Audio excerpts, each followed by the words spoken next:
Good. Where's the emotion? Where's the excitement? You just won DreamHoN Qualifiers. There's none. There's apparently none. Do you have a webcam, by the way? You said you got one? Yeah. I don't know if I have group call, though. Oh, you should be able to turn it on. Yeah, we got that taken care of. Try to see if we can. Oh, look at that. It is popping up. How about that? All right, let's go ahead and hopefully it does load up here. There we go. Looks like it's coming on. All right, there you go. We're going to see the real Slickz, the real person that actually is behind the name that we cast all the time. So, no, but obviously you guys just defeated one day, 3-0 as a result of being up 1-0 originally, but 3-0. I mean, here you are now. You are the Oceanic winners. You are going to be going to DreamHack Summer 2012. I know it was kind of expected for you. Well, I'll ask this. I mean, was it expected for you? Was this expected to happen? Yeah, I mean, it was expected, but I think one day put up a good fight. Since I thought Five's team would have been the stronger team to verse, but they forfeit for whatever reason. Because I don't know, they didn't have their players on the other day, so yeah. Yeah, they unfortunately had some issues, obviously, in the losers bracket finals there. So obviously, one day was able to advance on to the grand finals, kind of a free trip. But hey, it's not their fault. So, but again, I know, from our point of view, you were the tournament favorites. Was there any pressure on you ever with that, because being the tournament favorites, expecting you guys to win from the public, or did you really not worry about that? No, we weren't too worried. We just all played our usual standard game and just tried our best. Mm-hmm. Were you happy about the way you guys played tonight? Yeah, everyone played good. Obviously, Bobo couldn't make it, so we had to use Zane. Bobo will be the one that will be coming with us to Sweden. Yeah. So we just need to practice more with Bobo. If I'm not mistaken, Bobo was actually the one that was supposed to be going with you guys to DreamHack winner, correct? Yeah, he was meant to come last year, but he had some other real-life stuff going on, so we had to get Snoopy instead. Yeah. Of course, there's Snoopy, great player in his own right. So, but Bobo will be coming this time, so that's definitely good to hear. What about Zane? As you mentioned, he was obviously playing for you guys tonight. Is Zane someone you guys known for a while as well? Yeah, Zane's a really good real-life friend. And well, he was actually going to come to Sweden with us because Bobo wasn't sure if he could come as well. So it was either going to be Bobo or Zane. Yeah. But it ended up being Bobo, sounds like, so that's cool. Yeah. Well, Zuri, I'm sure you got some questions. Yeah, well, I want to just get into the games a little bit. I mean, just walk us through this series. Game number 1, was there any point when you guys were, pretty nervous? I mean, it ended up being a fairly convincing win, of course, in your favor. But talk to us about the lineups a little bit, the hero selections. Of course, carry Hammerstorm is not the most orthodox of things, as well as running a War Beast. So talk to us a little bit about the draft from Game 1. Well, we usually just draft what we like to play. Like when I'm drafting, I always ask Elle or Leon what they want to play, and or I just usually tell them what we're picking up, what we need, and then they'll go from there. Like they'll pick whatever their first preference is, and yeah, we really like Warbeast, so Warbeast is a great hero. Probably see a lot of Warbeast at DreamHack. Ooh. Can't spoil too much. So. Some insight there. Yeah, he did very well tonight, so that's an interesting way to go about it, though, as far as the drafting, actually. I don't know if I've ever heard it that way, where you kind of give a list of heroes, and then they go, all right, well, I want to play this hero. So that's kind of cool, though. At least it makes both sides happy, I guess, for the captain and the players. Yeah, so basically, like, when I draft, I just tell them what I'm picking up, and, like, I would say, Leon, just pick your hero to lane with such and such, or whatever. And then, yeah. Cool. So what do you make of the Nymphora Fade lane? We've been seeing that at kind of an increasing frequency over the past week or so. Do you think it's overrated, underrated, or what are your thoughts? I think it's good, but they should have probably put Fade mid to get the early levels. It was kind of hard for me to lane against them, but yeah, I don't know. I just think them putting Magnus mid was like it's just really weak, and they should have put Fade mid, I think. Anyway, yeah. Magnus didn't have the greatest time mid. Yeah, it seemed like that was really the weak link on their team. Magnus against Bubbles is just, that's a rough matchup for Magnus at least. So yeah, interesting. I mean, do you guys have any plans to maybe try working Fade in a little bit more? I mean, we've just been seeing Fade at just such a, I don't know. It seemed like we used to only see her to counter Mage Maid, and now teams are just picking her up just because, you know, she has that huge AoE stun. Yeah, I think the main reason why we're seeing a lot of Fade is because pretty much every single game you see Pebbles banned, and a lot of the same heroes are being banned every game. So they're trying to do like Fade Nymph instead of Pebbles Nymph or whatever. Well, you guys, if I'm not mistaken, I believe you guys actually ran a Fade support. I think it was against Fnatic Greatcall in the CSN tournament. We actually ran her part of a tri-lane even, and you ran her as a support where under-leveled, but still was proved to be very valuable. I mean, do you like using her as a support? Yeah, well, we sort of we like to use her as a support hero, but we also picked her up there just for security in case they were going to last pick Mage Main. Yeah, so that was the main reason why we picked her up. Gotcha. In that game. Makes sense. So moving into game number 2 a little bit, I mean, what were your reactions here in this game? I guess talk to us a little bit about the draft in that game overall. And also, what do you make of Meraxis as far as one day working him into their lineup? I think Meraxis is a really solid hero. Some people think he's being used to anti-tank, like to play against teams that are running a lot of tanks, but I don't know. We personally wouldn't pick up Meraxis, and just because we're more aggressive and we don't really like to go the tank route. But I think he's a good hero and he fits really well in the metagame. So does it make you nervous going up against him when one day drafted him? Is your first reaction kind of like, all right, sweet, we know how to counter Meraxis, or kind of like, oh, god damn it, we got to go up against Meraxis? No, we're not actually too worried about the hero. Not like, it's not as if it's like a Pebbles or something, you know? It's not... Right. Yeah. Makes sense. Was there ever a time in this Oceanic event, the Oceanic Qualifiers, was there ever a time where you were actually, like, we actually may lose this match? Or were you just, did that never happen? Were you always confident? Were you always feeling good about the tournament? Yeah, we were always confident. I don't know how to put it without sounding too... No. No, well, we did get the chance to interview Watalaba last time when you guys were victorious, and, you know, he made the point. It's the Oceanic region, in a sense, is honestly a little bit, you know, not as on par as the European and the North American region. They're definitely not up there as far as the skill level goes. I mean, do you feel that way as well, where the Oceanic region really isn't up there? The Oceanic region isn't, like, compared to the European region, where there's, like, at least eight good teams that could easily... take the win. Whereas, I don't know, some people seem to think that the NA region was all like TDM. No one can beat TDM. Yeah. But there's really there's never been too many Australian teams since forever, even in the competitive scene. Does that disappoint you a little bit? Do you hope to see more, or is it just, you know, we're number one, so we don't really care? Well, it would be good, because then there would be more tournaments around Australia, which would be good. And it's always good to see more teams, and yeah. Well, again... Oh, sorry, Zero.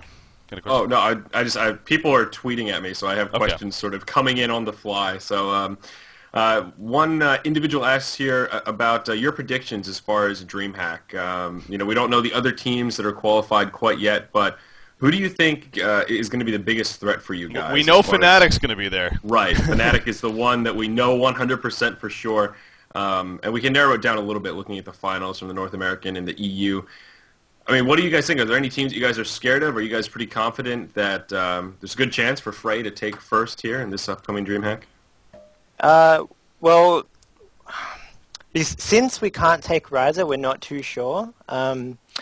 we do feel like we're one of the top teams at the moment, although TDM and Fnatic are the only two teams that we are concerned about. Yeah, well, I'm not too sure how we're going to go without Riser, but we'll give it our best shot. Right. I mean, do any of the CIS teams or the Korean teams, do they make you a little bit nervous at all, not knowing anything about them, not knowing their play style, or just not nervous at all? Yeah, I'm not too sure about the Korean teams, but I think the Asian teams like Impunity, Orange Esports, they're actually really good. They play a different playstyle to the international HON, but they're still up there.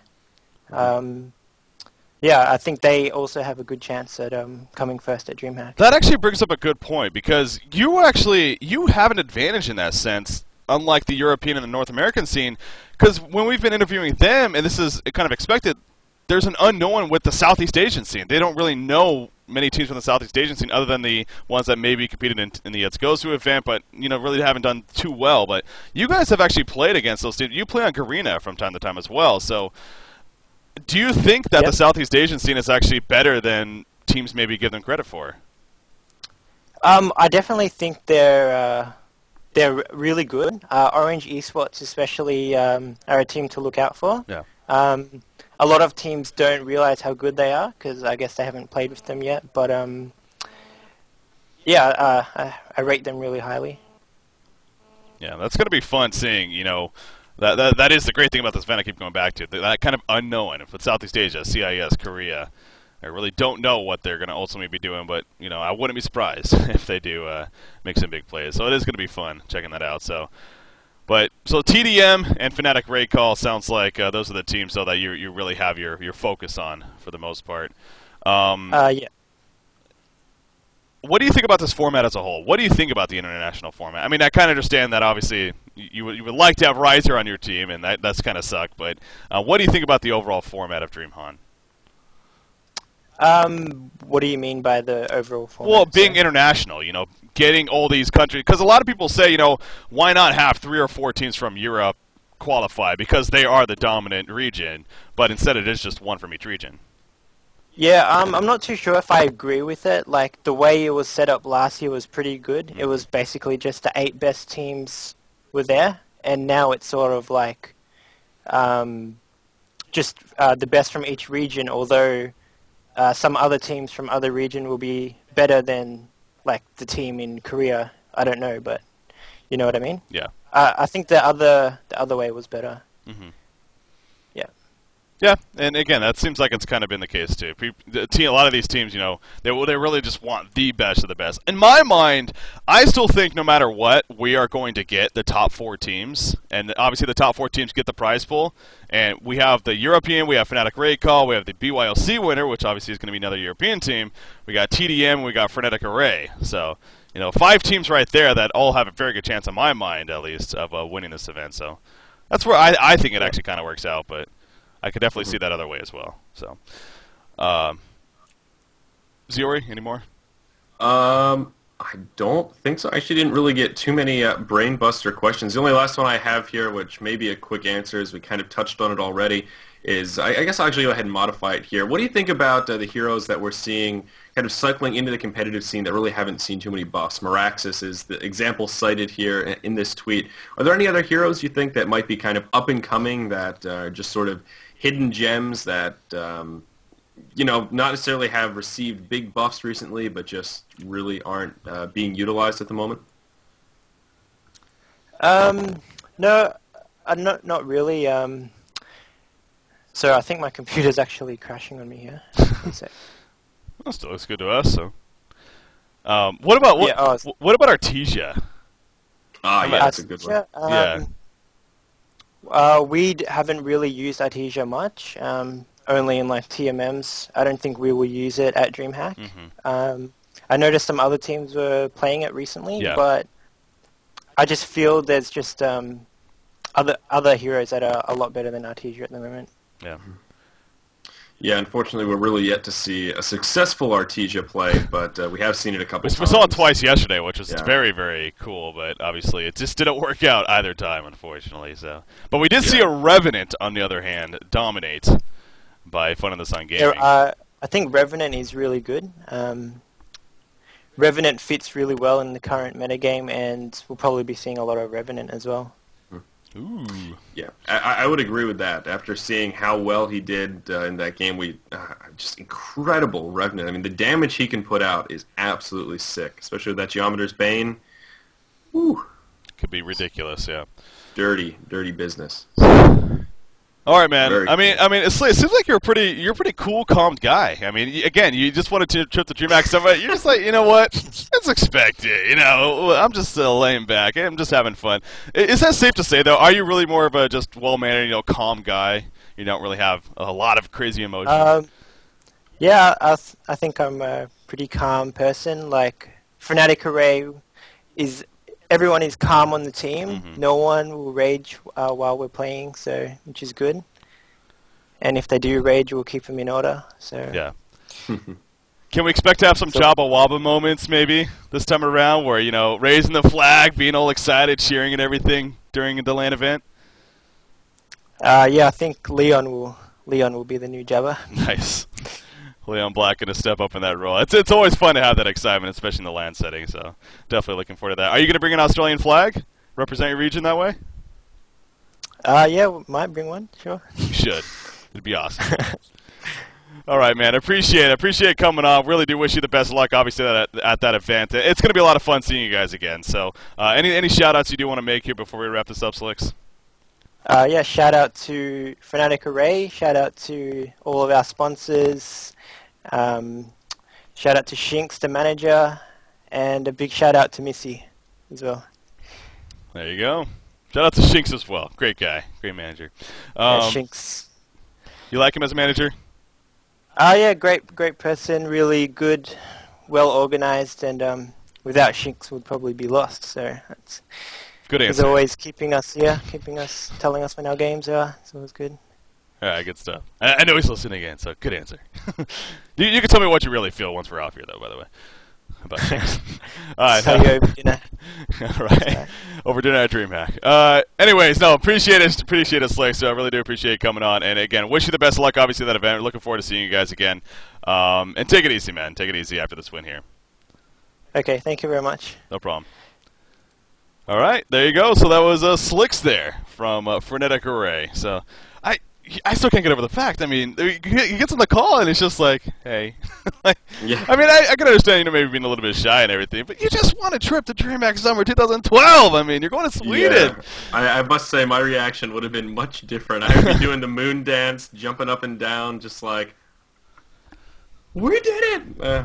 Maybe they were just really expecting to win. Yeah. So it's... Yeah, I think that actually has the most to do with it. I mean, obviously you don't want to say that. Well, yeah, we were expecting to win, so I'm not excited. You don't want to say that, but... He's a very modest and humble person, you can definitely tell. I mean, he doesn't like to gloat about these things. I mean, you can even tell with the way he was attempting to answer some of those questions. But hey, if I was in their shoes, I would like to see them with more emotion because they deserve it. They are so well mannered. I mean, that's a great thing about the team. But be excited, be emotional about it. Know that you are one of the most dominant teams in HoN right now, and be proud of that. So.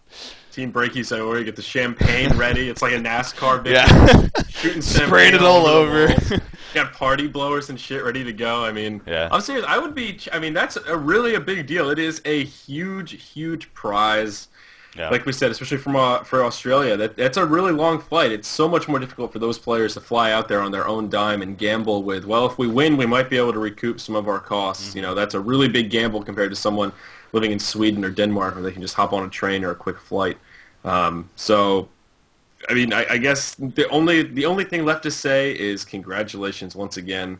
And I, for one, am really looking forward to seeing Fray at DreamHack. Yeah, I really am. Great bunch of guys, very well mannered again, and definitely looking forward to hanging out with them. So, congratulations, Fnatic Array. They are your Oceanic Region champions again for the last time here. That is going to do it, though, for our Oceanic coverage for the qualifiers as a whole. I mean, it feels so weird finally saying that, but hey, we are done with the Oceanic region now.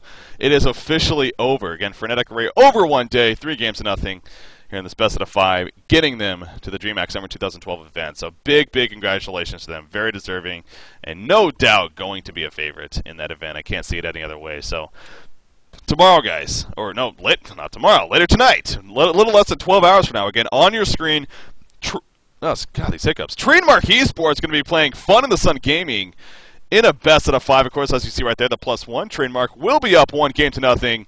But Fun in the Sun Gaming, you know, they've definitely, we had the Juan Pedro interview, and he was very confident that they could match up against Trademark Esports there, and I wouldn't be surprised. I really would. I mean, Trademark Esports, a great, great team, and I still think the favorites by all means, but Fun in the Sun, they definitely have a game of their own, and at least expecting a very good series with that, so...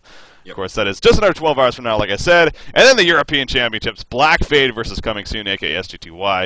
Of course, Black Fade will be up 1-0. And again, another opportunity for a great series there. So, Ziori, man, I know we're finished today, but we still got 2 excellent grand finals. Well, kind of finished. Finished for now. This 12-hour block, yeah. Finished for now. Take a little nap, pound out some work, and then get ready for the epic series that should come tonight. Like you said, 2 really intense series coming up, and I am pumped up. I mean, these other 2 series I think are going to be much less one-sided than the one with Fray. I'm not expecting quick 2-0s for either the North American or the European finals. So buckle your seatbelts because it's going to get intense. Yeah, it is. It definitely is. So definitely look to tune into that, guys. For tonight, or for right now, it's so weird saying that, but for right now, we are done. The North American Championships is later tonight, again, just under 12 hours from now. Be looking forward to tuning into that because it is going to be a blast. Once again, I was Breaking CBK. Joining me is Ziori. Shout out to Mr. Murray and Cam, your producers. And as always, stay tuned to honcast.com for much, much more coverage, guys. See you tonight for North American event. Congratulations again to Frenetic Array. We are done for now. For the morning. Good morning. See you then, guys. Peace.